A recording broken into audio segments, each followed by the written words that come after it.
Воронежская область была на усиленном военном положении с первых дней Великой Отечественной войны. Летом 1942 года воздушные бомбардировки Воронежа стали практически непрерывными. В этой связи 7 июня был создан отдельный Воронежский фронт. 28 июня 1942 года началось наступление немецких войск в Воронежском направлении.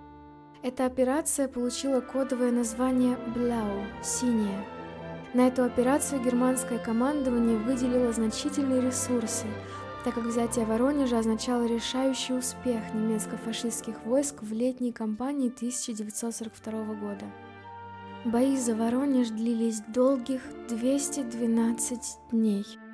Линия фронта прошла по Воронежу, однако фашистам так и не удалось захватить его полностью. Левый берег остался в руках советских войск.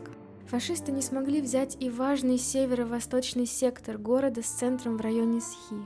Упорные бои шли в парке культуры и отдыха в районе Березовой рощи.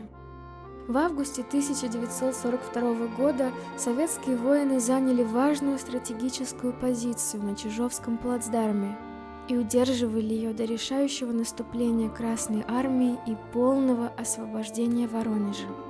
Чижовский плацдарм – это правобережное предместье города.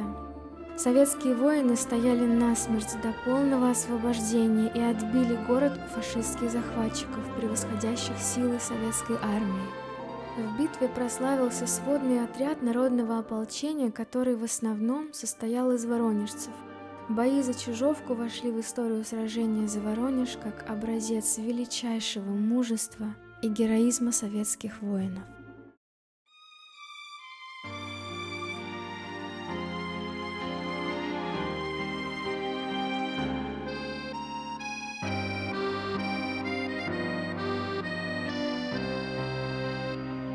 В далекий край товарищ улетает, родные ветры вслед за ним летят. Любимый город в синей дымке тает, знакомый дом, зеленый сад и нежный взгляд. Любимый город в синей дымке тает, знакомый дом, зеленый сад, нежный взгляд. Пройдет товарищ все бои и войны, не зная сна, не зная тишины.